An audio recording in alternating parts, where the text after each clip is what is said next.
Welcome to Unbiased and On the Fence. I'm Shane, and it's the Power of 8 at 8:08 this evening, and I do have my guest with me, Eileen. How are you doing, Eileen? I'm doing great. How are you, Shane? Wonderful. I got on the mute button just in time and stuff. I don't know why that's so hard for me. But. I know. I was waiting to be muted, but I didn't tease you this time and just pretend like I didn't have a voice. Yeah, that's always fun. Let's see. Let's switch here and... So we had a few issues, but they sorted themselves out, and I think that's due to higher magnetism today, because that magnetism lady came on. We both follow this channel where the lady she's a proper weather woman, and she does reports on magnetic storms. Isn't that cool? Yeah, I love that. Tamitha Scove is her name. Good. See, I can never remember her name. And of course, there's CB ham operator radio enthusiasts who really rely on her to see what kind of signal they're going to get. And I was in one of my favorite shows and one of your favorite guys as well, and Sherry's. I always catch the SMQAI Lost and Found bin with the channel Chick. She's awesome. And they really struggled at the end to stay on. It was like lots of interference. Oh, really? Yeah, I felt like it's been going actually better lately with, I don't know, since the 25th of last month when they said that Mercury. I've been noticing that it's actually been a decrease at least. I don't know that. Well, that's, Mercury went normal instead of retrograde. And they always say when Mercury's retrograde, you get the communication glitches, which is interesting because as he covered today with Chick, astronomy is based on astrology. It came out of astrology. That was first. Yeah. And alchemy came before chemistry. So a lot of our modern sciences that poo-poo all the old esoteric studies actually came out of them. Yeah. Yeah. Yeah, there is that connection there. Yeah, for sure. And he had a guest on who knew the occult, studied the occult, but occult means hidden. So, you got black magic, you got white magic, you've got alchemy, you've got hermetic sciences. There's all kinds of versions of occult between black and white and gray. It really does run the gamut. And the person was more of a Luciferian, kind of sharing what Luciferianism is all about. And that really upset a few people. A few people were like, nope, not going to listen to this, not going to consider it, and left. And I was thinking, even if you don't agree with something and it kind of triggers you, it's really worthwhile listening to what the other person has to say so you can understand that perspective. Mm-hmm. I totally agree with that. Oh, totally, yeah. And that's sort of been my whole thing with the whole Unbiased and On the Fence thing, is to just listen. Everyone has their truth that they find in things. And the more you understand it and how they feel about things like that, the more you sort of take down the walls that separate you as just even if you don't people. Agree. Sometimes not agreeing is a little upsetting because it's an emotional disagreement. But isn't it better to, instead of walking out, to actually listen to what they have to say, even though emotionally you're like, no way, I don't agree with that. I'm not going there, Yeah. Yeah, I totally agree. To just hear it, because it's not like you have to jump on board with a belief system just because you heard it. Yep. And when you're coming from a place where you really don't have a belief system and you're just sort of open-minded and you consider all things, that makes it less of a reason not to, because you don't have anything, you're not going in with an agenda or a belief system that you have to sort of defend.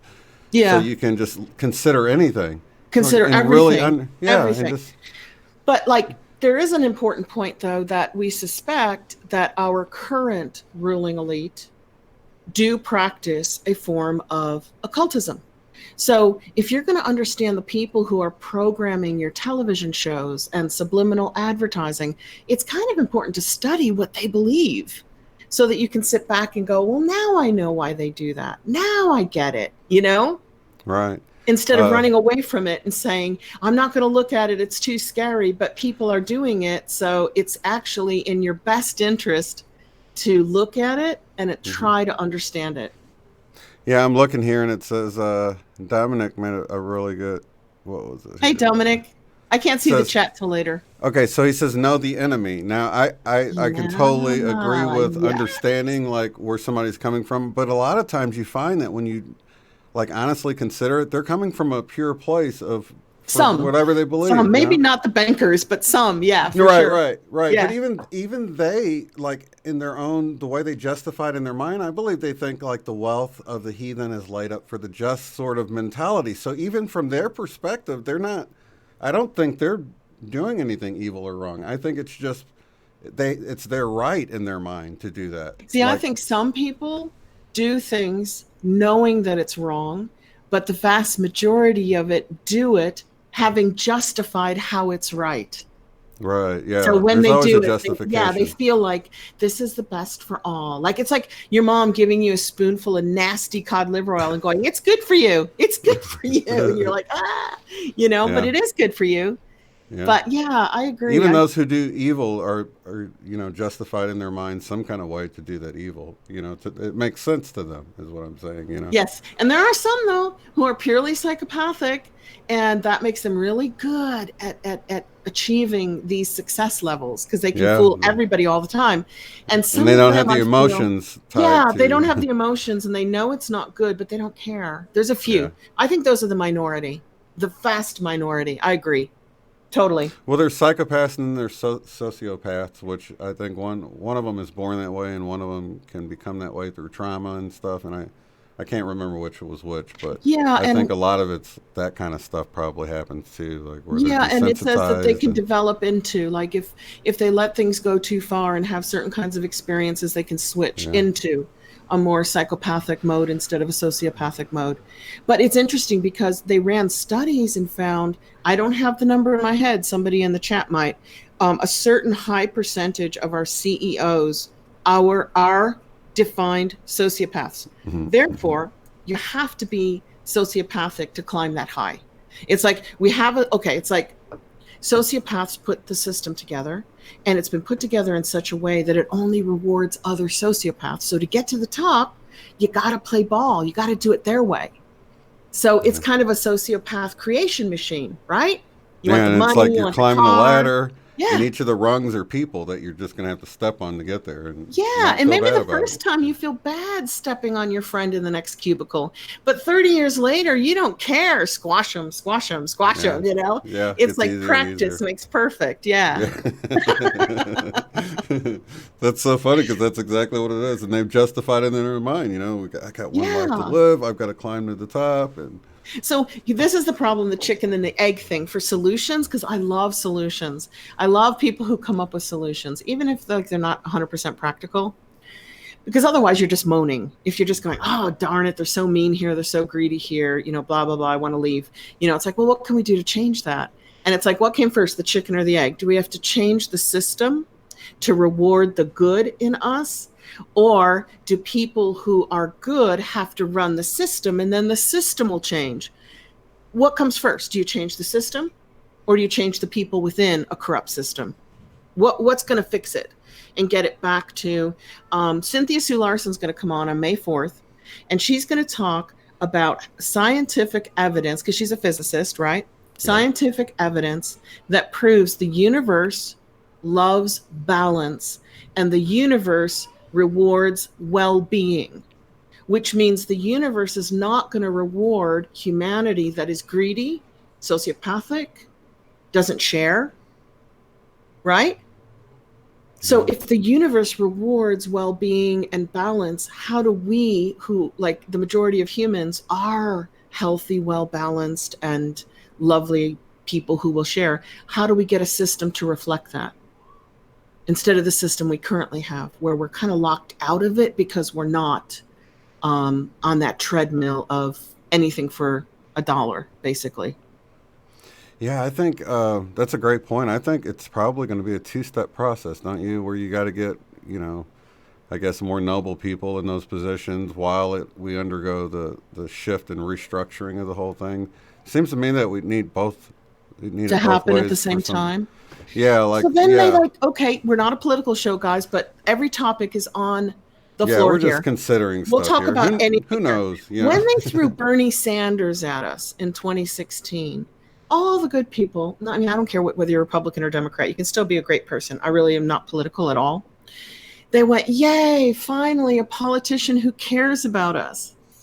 And then he was quickly removed. So my point is, you can have people pretending to be noble thrown at us from left and right. Like even the followers of Trump believed that he was like, behind the people. It doesn't matter that he's a billionaire and how he got his money and, where he puts his money, and what his cabinet does. The fact of the matter was he promised to be for us, to be our like champion.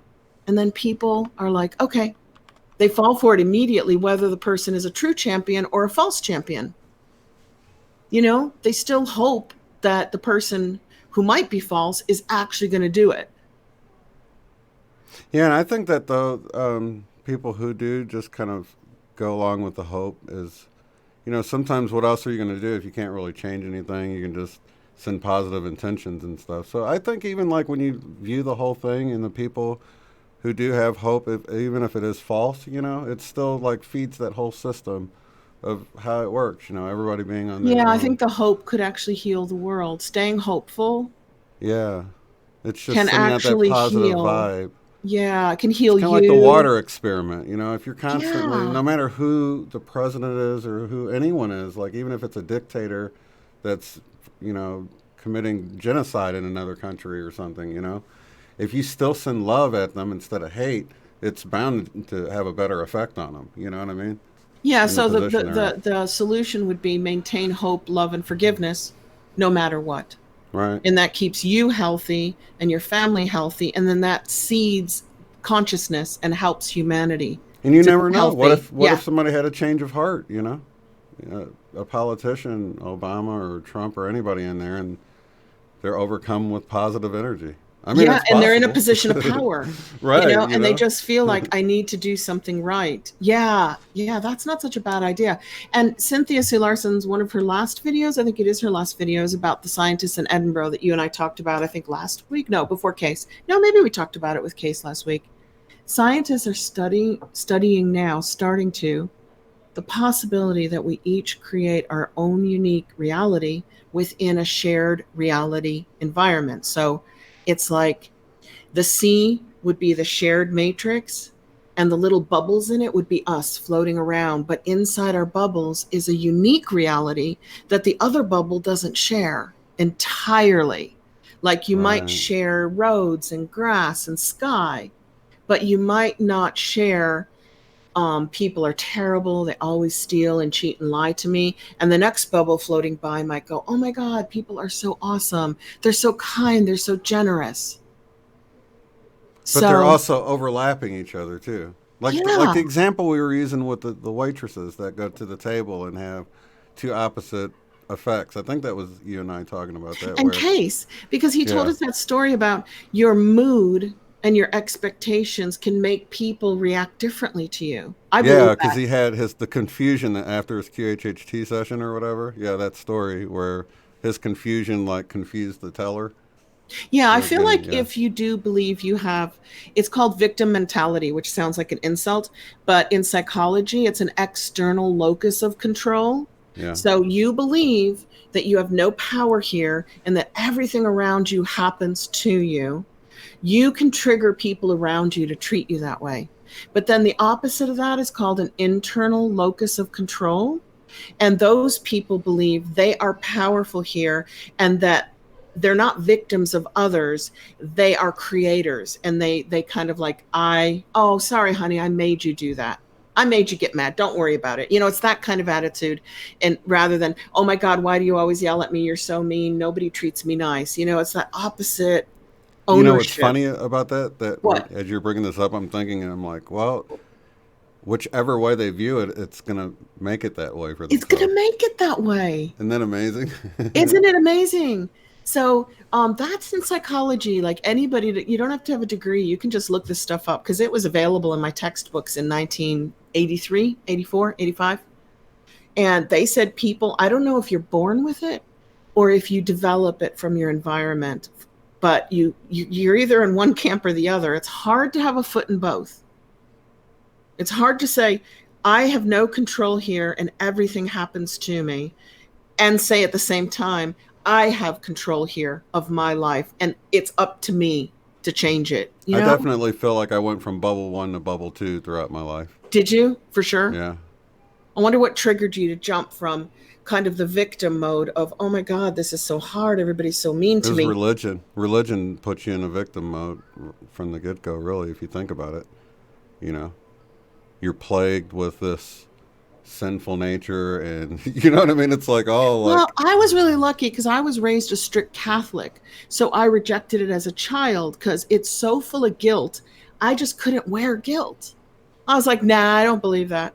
I don't believe I'm going to hell. No, I don't believe if I don't take confession every Friday night, I'm going to hell. I was a real rebel. I was born a rebel. So I left religion by the time I was like 12. And by the time I was 15, my mom let me subscribe to Omni magazine. Do you remember that? In Science Digest. And they were doing quantum stories of how the atom works. So as a teenager, I was more interested in quantum science and aliens than I was in being a good Catholic. Well, that's actually cool, and I'm thinking the difference in being Pentecostal and being Catholic, because I've been to some Catholic churches. Everything's sort of real ceremonial and really rigid and really. I went to Latin masses in Chicago Catholic. Is this where they like really keep to a schedule and everybody recites the same exact thing? It's very robotic and rigid and ritualistic. Ritualistic, exactly. So where I grew up in a Pentecostal church, you could really feel the Holy Spirit. You could really see this wave of energy going through the people and people shouting and jumping around and acting crazy, and the energy. I would have was loved palpable. that. I never would have left the church if I went to Pentecostal church. I'd be like, "This is cool." It was a blast, and you never knew but you could feel it. You could feel these tingles all come over your body, and everybody was responding from it, and it was this people screaming in tongues and just. I mean, it sounds crazy to an outsider, but when you're in it, down to the ground, when you're in there, you can feel all that energy, and it's a very real thing. So it's hard to sort of. Don't you think that energy came from the people and not from the religion? Don't you think that tingling came from the people getting excited, not from the religion? The collective vibration was like amped up from everybody building on one another. Yeah. And it sort of crescendos. And then the music's going, and it's a lot of energy going on. Like every time I see like black churches and the choir, I'm like, I want to go to that church. I want to stand up and wave my arms and sing and praise God. You know, that's a fun church. Yeah, it really was fun, but it made it difficult for me to sort of dissect all the little religious dogma that had been sort of knitted into all of that, because there's something real going on. You'll see, maybe somebody get healed or something supernaturally, and it's hard to say it doesn't have to be connected to all of that. The religion isn't important. It's God, and God can show up anywhere in a religion or not in a religion. Anywhere. God's house is in your heart. So anywhere you go, God goes. If you want to talk to God and God wants to appear, and Jesus or Buddha, it's wherever you are, under a tree or in a cathedral. It doesn't matter. But I'm glad you brought this up because I'll do a little plug then. I'm so excited because I'm actually going to go on SMQAI on Monday to talk about my experience and research of the occult. But you guys know me. So I have a really positive, loving approach to it. But I've studied Satanism. I studied black magic. I studied white magic. I studied Luciferianism. I studied theosophy. So just because you open your mind to what the heck is this all about doesn't mean you're a bad person, right?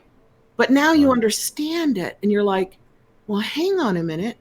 That black magic is no different, really, except for it's harmful and involves blood and sacrifice and horrible things, to the Buddhists who chant, and they chant for so many hours that they reach an altered state of of being, not just consciousness, but even their bodies can levitate and things can happen like that, right?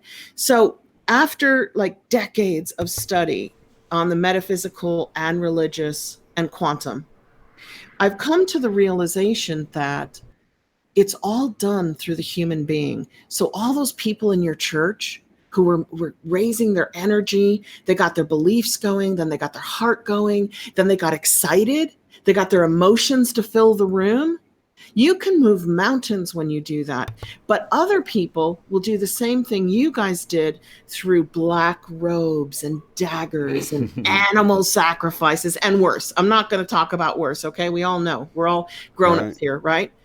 And what they're doing is that they want to achieve something in an event or in matter. Okay, those are the two things that you can achieve in this material matrix. You can either manifest an event or you can manifest matter, material. Okay, so, you know, even if you say, I want to manifest a boyfriend or a husband, that's manifesting an event. And then you want a car and a house and a good job. That's manifesting material. And they know that the best way to do that is to do it with many instead of few. Okay, so if you got 100 people in the room, it's going to be a heck of a lot more powerful than if you have one or two. And they know that you have to get the emotions going and you have to request what you want and get the excited emotions going. And they do it through horrible rituals. And your church did it through joyful rituals. So the key, no matter which way you want to go at it, is to get emotionally involved with it. Yeah, definitely. Right? That's what makes miracles is the emotion gives it power. The emotion gives it power. Yeah. Mm-hmm. So Lynne McTaggart in her Power of 8 book and Cynthia Sue Larson in Quantum Jumps, they both touch on the quantum studies. This is ironic, okay, guys, follow this, that show that as your brainwaves slow down from alpha, what's next? Beta, delta, theta. When you get down to theta, you're somnambulist. You're like Sherry doing the BQH session with you. You're as low and slow as those brainwaves can go, which might open you up to communicating with superconsciousness, which is everybody and all's attached to it, or your subconscious or your higher consciousness for information. Mm-hmm. Right. But manifestation doesn't start to work until you get into the gamma waves, which are super fast. They're like at 40 hertz. So right now we're at like 14 hertz. We can go down to 4 hertz when we're in theta. And when you start manifesting, you're up at 40 hertz. It's an excitement in the brain, that they call, it's an excited state of the brain. I think that's actually, isn't that when like sports players are in the zone and all of that? Yeah. And because their brain is going so fast, it actually makes them perceive reality slower. So that's why you're like looking at the quarterback and you're like, how's he able to like focus on the dude and throw it before he gets clobbered with all those guys? And that's when the miracles happen. Like you see a baseball coming at your son's face. He goes into gamma, we're excited. Oh my God, I'm going to have a broken nose. And then the miracle occurs. Yeah. The baseball doesn't go anywhere near his face, and near accidents and near misses, you know. So I guess the miracles supposedly are in the excited state of the brain, which you have to get to through emotions. Now, here's the sad thing. You can, I don't want to say it, but you can kill a puppy and get an excited state of your brain, or you can get into a true feeling of love, a true feeling of bonding, and get into an excited state of your brain. You can get there negatively through ritual, or you can get there positively through meditation, love, forgiveness. Some people use altered state things like, what is that? Ayahuasca. That's a bit different though. That's more on astro traveling than reaching that excited state for manifestation. Right. I was just realizing it's probably, I would say it's more powerful to use the excited, love, joyful route, but at the same time, it's probably easier to go the negative route because of the way most of our brains are wired to be more fight or flight immediately. So it is much easier to go the negative route, but it's soul destroying, and it decays the matter in the body. Yeah, a lot like Aleister Crowley and people like that get really sick. Yeah, there's a lot of discord, so it's like It's done through discord instead of Yeah. through harmony, so they really suffer, and a lot of them go insane. And when you study the dark arts, I think we have a few people in here that I can tell just by chatting with them, like they've looked into it too. The biggest warning in black magic is that whatever you do, you must be 100% behind it. Because if you're a little waffly on it and you're not sure you want it to happen, it will rebound on you. And whatever you're doing or trying to achieve will only happen to you. That's one of the rules of practicing dark magic, is you don't mess around and say, oh, I think I want to cast a spell on somebody. Anything you do has to be done 110% or you will suffer. Now, I find that interesting because what they don't know, they're very confused, is that maybe their excited emotion by cutting their finger and writing in blood, that might have gotten their brain into an excited state. They think they're 100% behind it, therefore it won't harm them. But they know that what they're doing is soul destruction, because we're all one. Like, I can't do something to my brother or my sister and not also suffer the consequences. And it's almost like their body knows that. And, they get sick. They really, a lot of trial really and error sick. then, what they're like, I guess I wasn't thinking, I wasn't 100% sure of it. So it bounces back on them. They got a lot of trial and error, sort of like a scientist messing around with his they pay the price of it. Nothing comes for free except for maybe free energy if we'd allow it. Which is the ether. Gary Light's getting hit hard now on his channel because he just did a video on ether and how ether carries the free energy that we can use to do anything.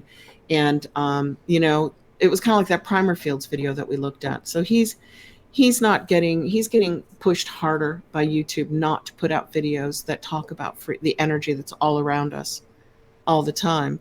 So do you want to approach that energy negatively and suffer the consequences of it and get what you want? Or do you want to approach it positively so that everybody benefits from what you do? Why would anybody choose the negative path? Because it's easy? Because it's easy to get into that manifestation mode? I don't know. I think they're just playing the game, selfishly, It's like you can play the game for, the whole, or you can play it for yourself. And I think that's that whole service to self or service to others path. Yeah, the law of one, raw. Yeah, material. So if they're playing their game well, they're thinking, this is fun. I've enslaved the whole world through energy. Of course they don't want it to be free at that point. Well, do you watch the Robert Seffer channel, the archaeologist? I might have seen him before. I can't think of him right now. He also does Atlantean Gardens for our community because they, we might be more interested in a channel called that. And he wrote a book called 1666, which was all about the Sabbateans, which became the bankers. Our current bankers, like their roots go in their DNA, their ancestors go back to the Sabbateans in the 1600s, the 17th century. And that was a cult that decided that it's easier to get what you want out of people through sin, through sex and money and alcohol and drugs, than it is out of goodness, love, kindness. So there was a whole cultish movement that's supposedly gone underground that's still alive today, that was all about using money, sex, drugs, bribery, you name it, to get what you want out of people and to base your life on that and base your work on that. And it unfortunately fell into banking hands. So I don't know. It's interesting. So you think that's moved into the whole blackmailing and all that too? I do. It makes me believe more the stories of elite pedophile rings, that the reason they exist are to blackmail the high-ranking politicians. I'm like, oh, okay, that makes sense. That makes sense. Yeah. And didn't the FBI, Herbert Hoover, was that his name? Who was in charge of the FBI when it started? Didn't he have blackmail and all these secret files on every celebrity and politician? I don't know. Yeah. So it's almost like humanity knows that that's an easy way to motivate people, but humanity also knows that that's not the right way to go about it. Yeah. So they have to do it in secret. They have to hide it because they can't do it openly, because they know it's wrong. Don't you think there's been a push to sort of normalize some of that activity? Why do you think they would do that? Like when I saw Celine Dion come out with a baby line with skulls and black stars, and it's all black and white. And I'm like, really, Celine Dion, you want people to buy like demonic baby clothes? Yeah, I noticed that too. Yeah. That disappeared. I don't even know if the baby line's out. Do you? I think there was such a negative reaction to it. It just very quickly disappeared. Maybe it was a test to see, will the public accept satanic baby clothes? It wasn't Luciferian. There is a difference.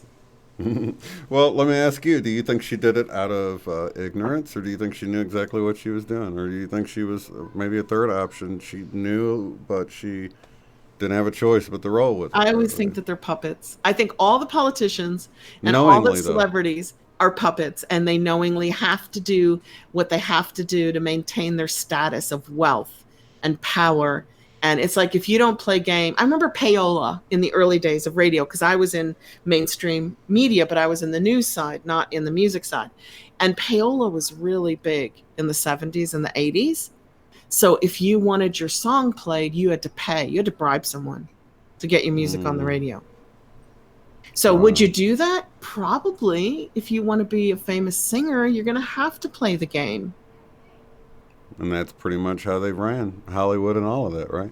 Yeah, but then YouTube came around and social media came along, and they went, holy moly, everybody's getting together without us. We're not controlling unbiased and on the fence. They don't say what we want them to say.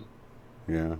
So, this is a scary time for them, because, didn't somebody say that they better get a hold of the internet before the people do?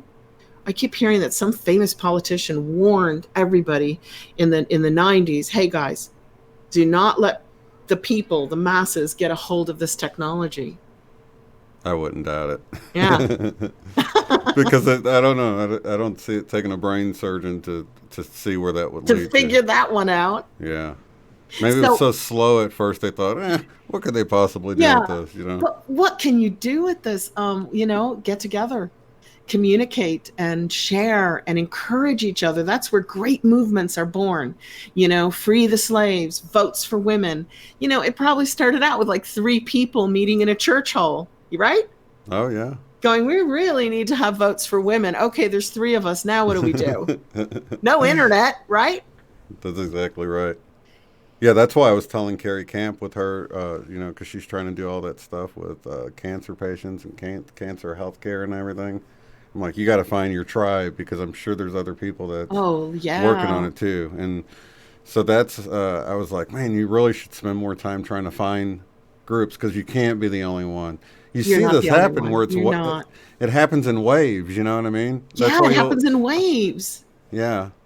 I have really good feelings about the outcome of all of this. I just know that good people will triumph. I mean, for one obvious reason is the numbers are on their side. The people who are selfish in humanity, there are only a few of them compared to people who are not selfish. So the numbers are on our side. So I have a new term.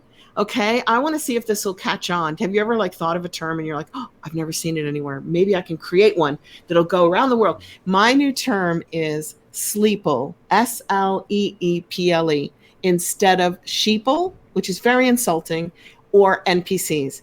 Everybody's like, NPCs. I did an NPC video and I got a lot of comments from people going, you have no idea what an NPC is. And I'm like, yeah, I kind of do. I know what you think an NPC is. But to me, every human being has a spark of the divinity in it. No matter how stupid you think that person is, that is not a computer background person here for your benefit so that you can grow. So sleeple, people who are asleep but can awaken. Okay, instead of sheeple, like being pushed around by the shepherds. Just consider all those people you think are NPCs. Just consider them sleeping. They're just dozing. That's good. I like that. Thank you. And at any moment they can wake up, just like you did. Yeah. Right?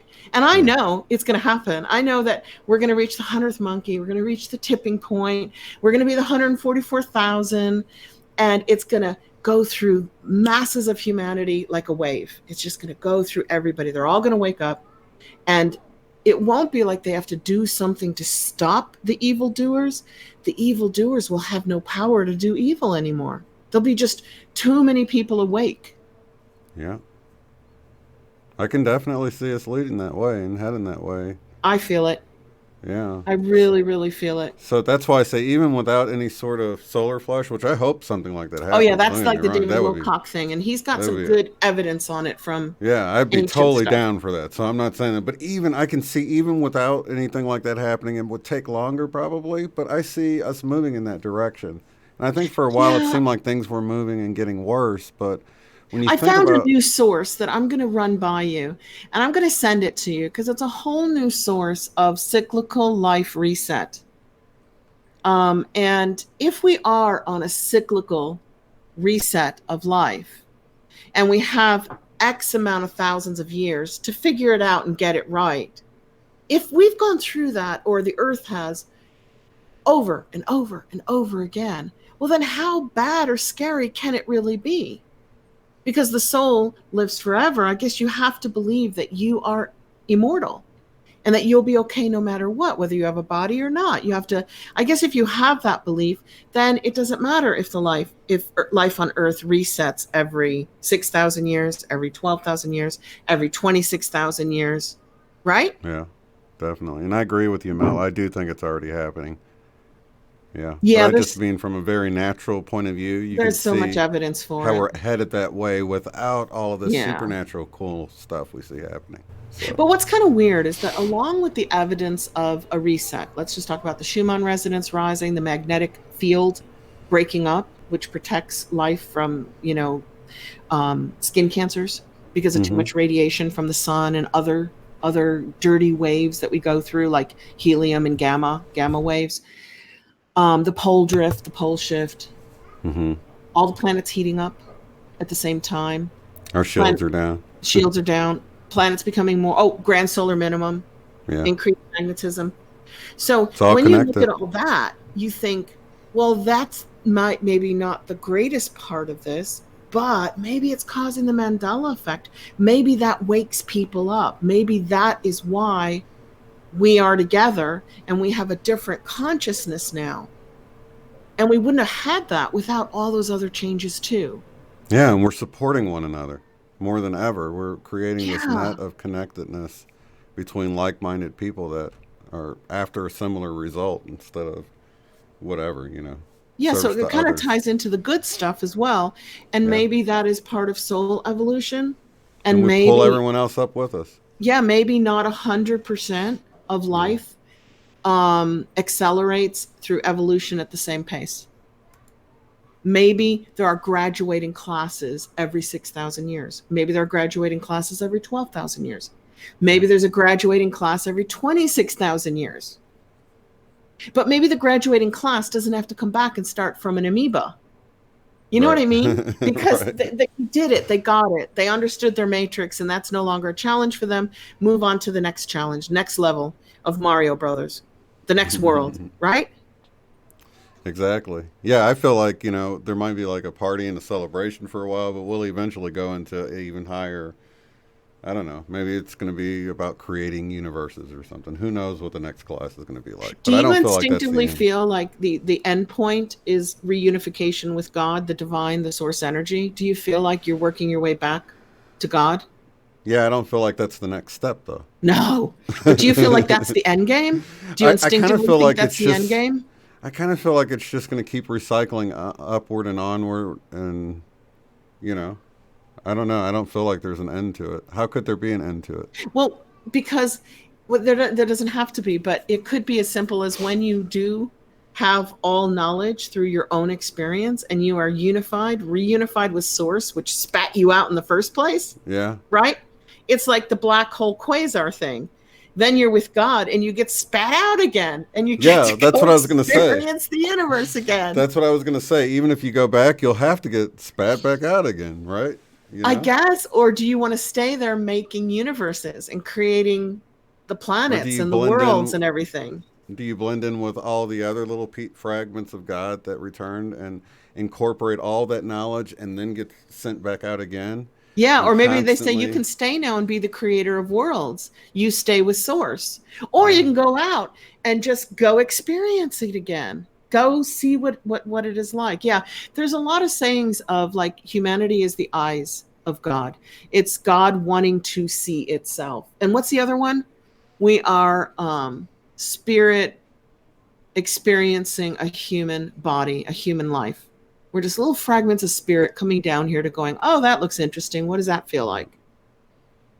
All fragmented from the same thing, though. All Yeah, I cut from the really do same cloth. feel a oneness with humanity, and I do feel a oneness with all life. So if aliens came down and one looked like a blue bird and one looked like a lizard, I'd be like, hello, brothers and sisters. They're alive. If they're alive, I'm alive. Yeah. Life is one. How can you separate us based on our skin color or texture? One has feathers and one has scales. They're Exactly. alive. Totally. Yeah. Yeah, I'm right with you there. And I think, that's just having that higher perspective. You know what I mean? Of Yeah. course, it would be freaky. I'm not going to lie. If I But saw a if they had Birdman two staring eyes, a at me, nose, but and a mouth, wouldn't you feel like, oh, yeah, we are the same? yeah. Uh-huh. Oh, More yeah. the same than different. Yeah. Two eyes, a nose, a mouth, and two ears. And a That person counts. behind those eyes, you know what I mean? Yep. That's what it is. It's that person behind there, no matter Yeah, what and one's the got blue feathers and one guy has green scales. Come yeah, on. Two eyes, a nose. It's like, you guys are the same. You're the same. yeah, exactly. Yeah. But then I feel that way about bugs because unless a bug is life threatening and can really, really hurt me, I will not kill it. I have to catch it and release it. I know, that drives people crazy. And yes, you can protect your own life. But if the bug's not going to hurt me or kill me, why would I want to kill it? It's alive. It's a piece of life that Mm-hmm. comes from source energy, just like me. So if Yeah. I'm going to go step on a bug in my house, that gives the right automatically through karma, cause and effect, for a very, very large alien to come down here and step on you. You're almost giving it permission. You're going, see, this is how I treat cockroaches. Bam.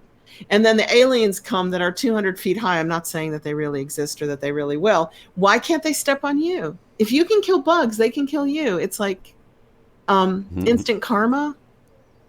See, I think I would feel like that wouldn't even be a possibility. So I guess if you believe that, Yeah, I mean, I'm not saying that right? they are there, but it is the act gives permission. In the act of being harmful to another life form, the cause and effect states that another life form may be harmful to you. You've just Right. given that permission out there. I guess the 200-foot alien is just like an illustrative, Right, but I creative mean, example. yeah, I think you give that permission out there if you feel like you give that permission out there. No, people don't feel they're giving permission out there to be harmed every time they extinguish a life, but that's exactly what they're doing because karma is not punishment and reward. It is simple cause and effect. If you See, I if you view believe in karma hermeticism. like kind of like Monopoly money, and it's sort of like if you join in and play the karma game, then you're kind of abiding by those rules. But I don't feel like you have to join in with any sort of belief system like that, No. because that But is if a you belief system. no, that's what's different. If you follow It's like a law. hermeticism, if Right? you People follow think of it as a hermeticism, the law. hermetic laws, there's a law of everything vibrates, right? There's of a law of everything is in all life is in motion, and there's a law of cause. For every cause there is an effect, and for every effect there was a cause. So that makes karma not a belief system, not a religion, but it makes it purely a mechanic of physics. So, like if you drop a dish on a concrete floor, it will probably shatter, not because it's punishing you for dropping it, but because of the laws of cause and effect. But no punishment or reward intended. But that would still be the physics of the matrix, correct? Yes. So If from the perspective you, of inside the matrix. okay, here's another one. If you speed and you speed all the time, you will probably get a traffic ticket for speeding. That's a cause and effect. If you don't speed, you probably won't get a traffic ticket. That's a cause and effect.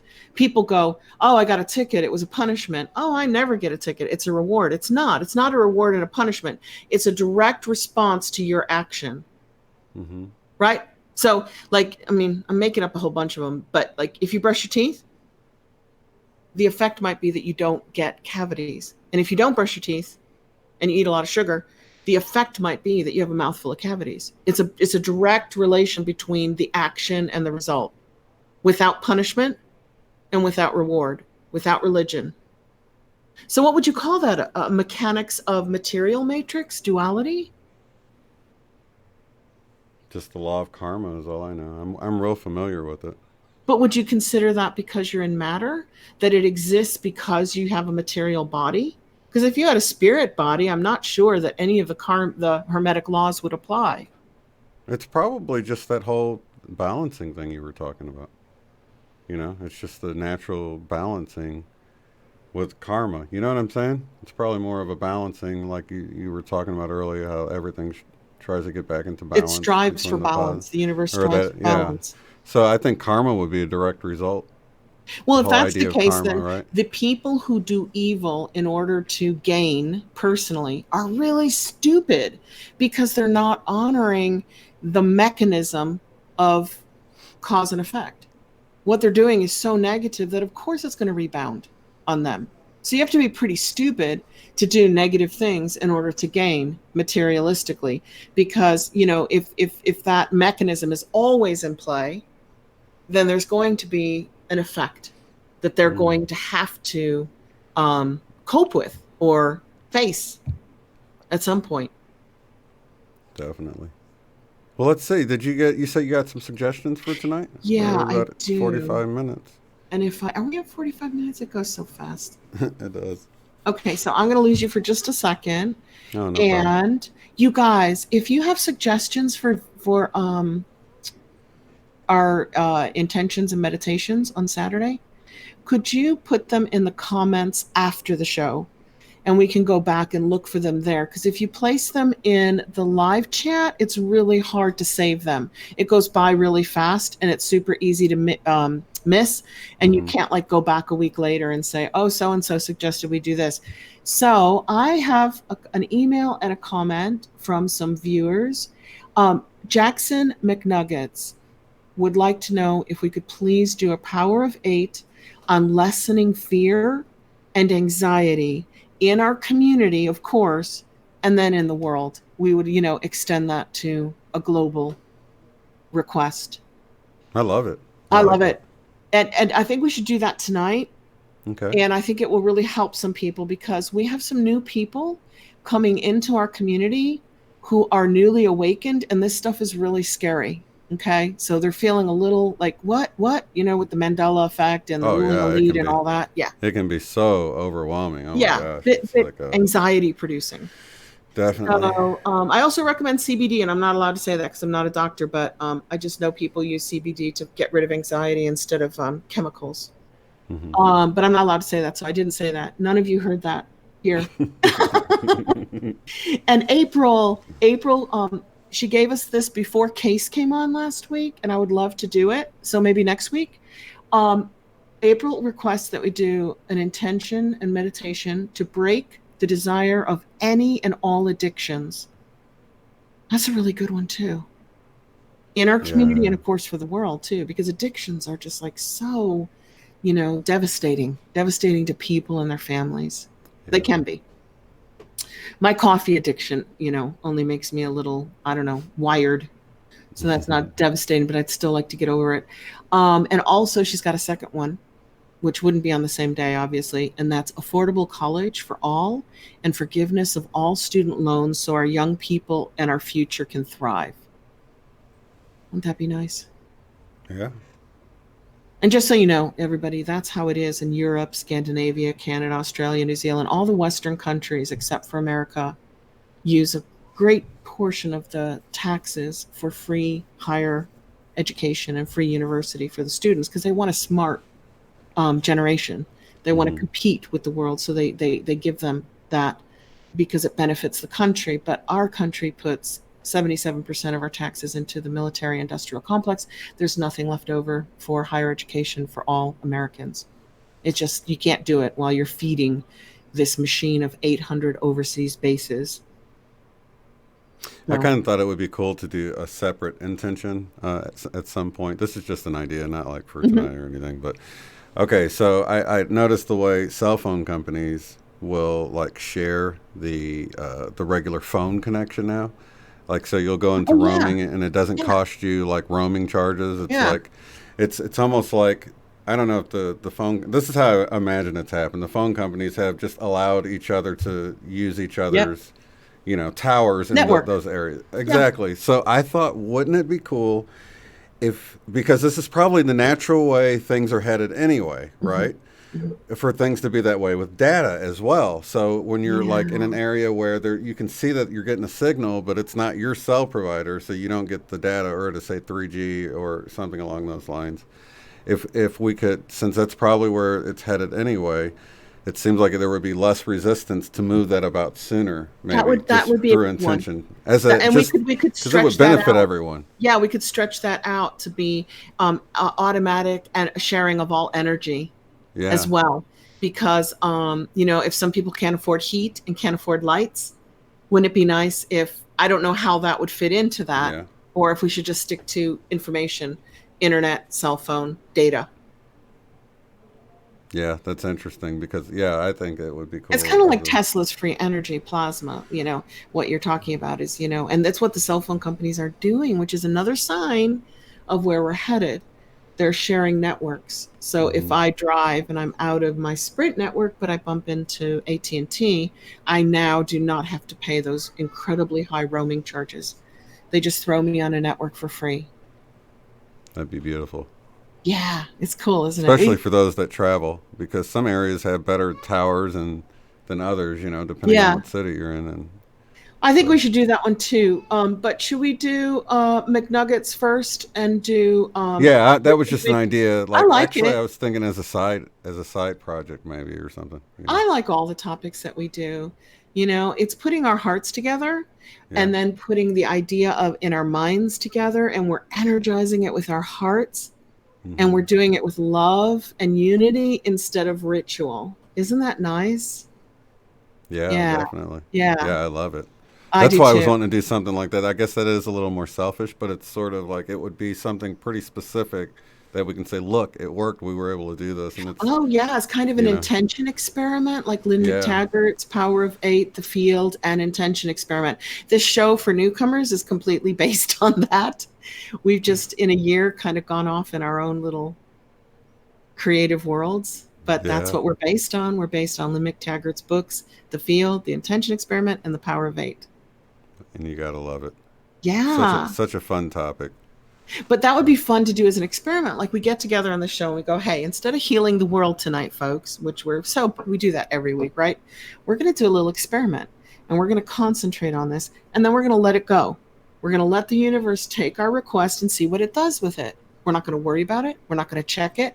And then wouldn't it be interesting to see if it comes about like in 6 months? What if there's this huge merger the next day? And like our rain in California, you know, we sent deluges down, and suddenly there were mudslides, and we're like, oh, we were just trying to put out fires. Oops. So, sorry about the mudslides. Yeah, exactly. Yeah, I say start with McNuggets. Is that what it was? Yeah. Oh, what's his first name? I'm sorry. Oh, where'd it go? Jackson. Isn't that a great name? Handle name, or Jackson McNuggets. Okay, so let me bring Shane back here because I'm playing around on my computer. There you guys are. Okay, so tonight we're going to, if you guys are willing to go along with this, we're going to intend together that we remove and release fear and anxiety within our community. That those who are joining us aren't absolutely terrified by what they're learning and seeing, that they feel confident and safe and peaceful. And then we'll extend that feeling to the world, to humanity, to all of humanity, because we're seeding humanity anyway with one consciousness, the connected consciousness.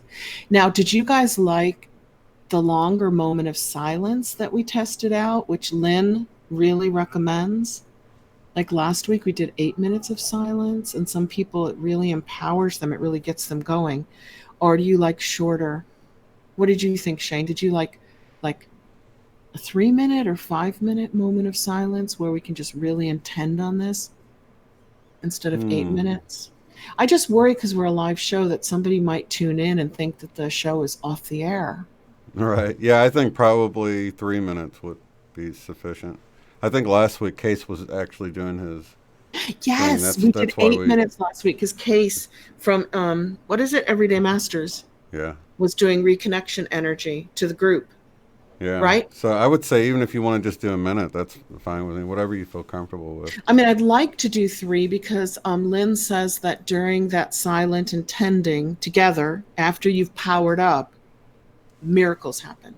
So I'd like to do the silence, but people who tune in late have got to realize that if they hit the silence, it's because we're intending. We have 3 minutes of silent intention. I think it'd be fine. Okay, you might want to create, because you're so visual, you do all that cool layout stuff, you could create a little plaque that goes up during the silent part that says, there's nothing wrong with this broadcast. It's working fine. We're in a 3-minute period of silent intending. You know, I don't know if you want to warn people if they come in during that 3 minutes. Or just let them figure it out. Okay. Okay, so I'm going to just switch off my video, guys. I'm going to take a drink of water. You guys too. I'm going to pull my microphone a little bit closer because I tend to get a little bit quieter. And we're going to start by taking in a nice, deep, relaxing breath in and just hold it for a few moments. And exhale out any tension or stiffness anywhere in your body. And take another deep breath in. Fill the bottom of your lungs. Let your tummy extend. Hold it for a moment.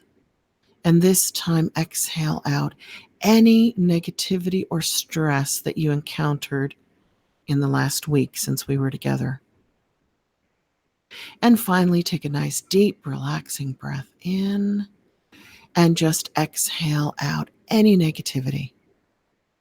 And now we're going to start to breathe in through our heart center and exhale through our heart center. And do it at a pace that is comfortable for you. Inhale in, the breath in through the heart chakra. Exhale through the heart chakra. And in doing so, we're connecting our hearts and we are getting into sync with each other.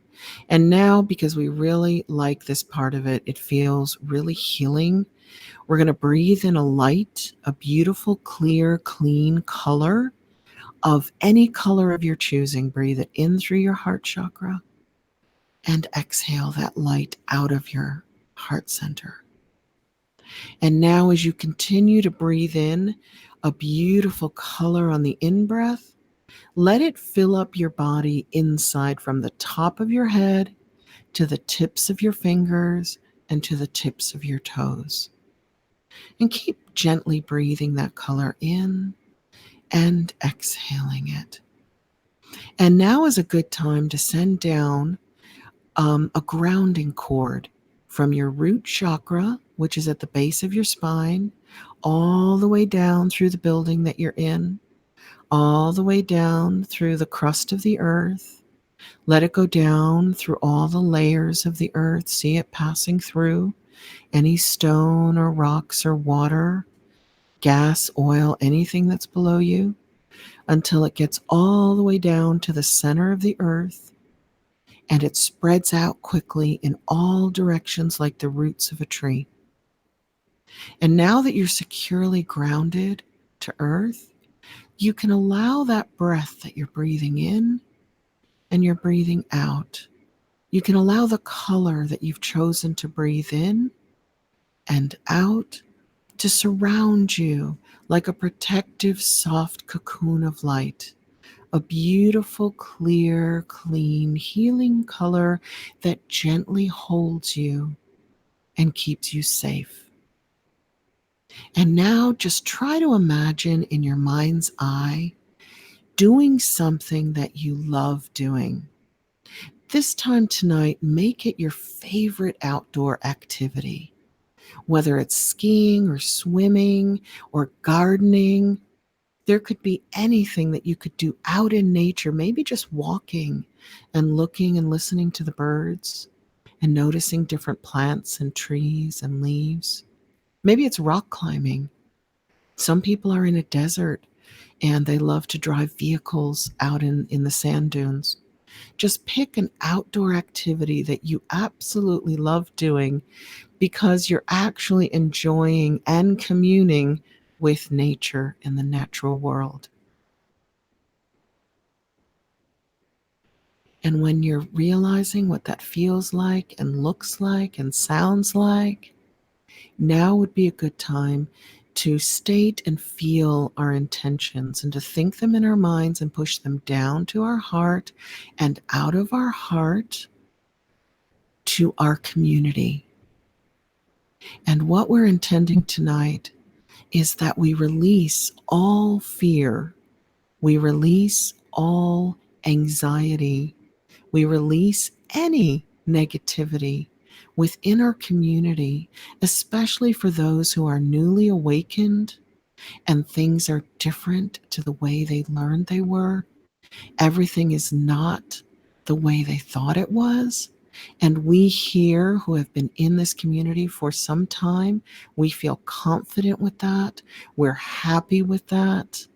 We're willing to share our beliefs and our thoughts with other people, and we're willing to listen to other people's thoughts and feelings that are different to ours because we know that that's the way that we grow and share in this evolution of consciousness. But a lot of our newly acquired members in this community might not quite feel that confident yet, but they're feeling more confident here with us because our confidence is infectious and it goes out to other people and it makes them feel more confident too. So let's just surround everybody in our community with a gentle hug of love and acceptance and confidence that no matter what happens here in the material plane, we know that we are much more than these material bodies. We all recognize spirit in matter. We all sense our soul connection. We all commune with our higher selves now, our own higher selves now. And we accept and receive guidance daily, every single moment that we breathe. We are now in touch with our own higher self to guide us and to help us navigate through these changing waters of consciousness and matter. And let's extend that love to everybody in our community so that they feel confident too, and they feel safe, and they feel peace or peaceful. And now let's just take a few more breaths in through our heart, breathing in love and exhaling love back out. And now we're going to send these very same intentions out to the bigger community, the larger community. We're going to send it out to humanity so that humanity feels safe and loved and confident, unified, harmonious, cooperative, compassionate, loving, forgiving, peaceful, and safe. And we'll just go quiet for a 3-minute period. And in that time, we will simply send that feeling out to the world around us through our heart centers.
Okay, and now you're just going to start to kind of breathe naturally through your nose, through your mouth, move your neck a little bit. Start to move your body around a little bit in case it stays too still for a little while. And move your feet and release your grounding cord back into the earth where it disappears.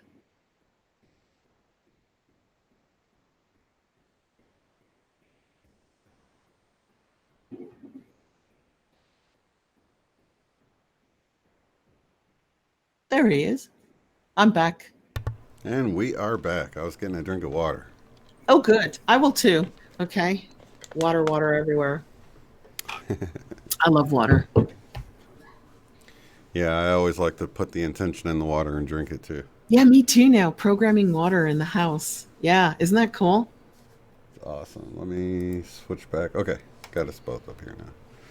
So that's beautimous. I've actually got a party that I'm skipping out of right now, so I'm gonna. Oh yeah, you have a party, a birthday party, and I had a birthday party earlier today. Yeah, and my grandson is 3 years old today, so happy birthday to Dean. Happy birthday! Is it Dean? Yep, Dean. Aw, and my daughter is 19. Happy birthday, Emily. Very nice. Yeah. Well, we will definitely be back. Okay, so Monday with Sherry and I, we have Suso coming on. Oh my God, that's awesome. Yeah, he's celebrating his 1 or 2 year anniversary or something. I can't remember what it was. Love Suso. He just did a video, I think, yesterday. And if you watch it, there is an interesting character in the bar because he's in the saloon, right? The Silver Dollar Saloon. I would love to see it someday. And there's a character sitting there in the bar who's Mandela affected, who looks like he's from another century. Seriously. Wow, I gotta check that out. Yeah, definitely. So he has a really cool job. He meets a lot of interesting people. I will check that out, and actually, that'll give me something to bring up Monday too when we have him on. So. And he had a celebrity, come in and buy his book, and he goes, "See if you know who it is," and it flashes up on the screen and goes away. And I think it's is it Mark Galecki, the guy who was the kid on Chevy Chase's Christmas Vacation, and then he went into that TV show about the smart guys, like the quantum physicists. What show is that? Big Bang Theory. Big Bang Theory. Yeah, I think it was. I think that's who it was, and he came in and bought his book. Yeah, I'm pretty sure he was in there. It's Galecki, and I can't remember his first name. It's Mark. No, it's the shorter guy, right? The one that was on like the Roseanne Barr show or something like that. I think is. Yeah, he was a child star. He had dark brown hair. He's like some star's boyfriend that would come around or something, wasn't it? I don't know, because I was in England from 1990 to 2012, so I'm totally out of your television shows. I'm like, what did That's I who miss? It was. Yeah, I'm pretty sure that was the one. I didn't see this newest one though, so that's interesting. It's quick. You have to be quick, but I think I got it right, and I put it in there. So I'm gonna go check my comment and see what he says. See if I got it right. I could be wrong. I could be totally wrong. No, I'm pretty sure you're right because that's who I was trying to think. Who did they say was in there? We shall see. We shall find out on Monday. I can't wait. Awesome. Well, we will see you guys next weekend for the next Power of 8 at 8 on Saturday. Yeah, thanks for joining us and giving us your heart, energy, and your love. I really appreciate it. Changing the world 1 weekend at a time, right? Yeah, 1 week at a time. All right, lots of love to you, Eileen. Thanks for being on. Thank you, Shane. Lots of love. Bye, everybody. Bye-bye. Peace. If you'd like to support the work I do, go to paypal.me/UOTF. Thanks.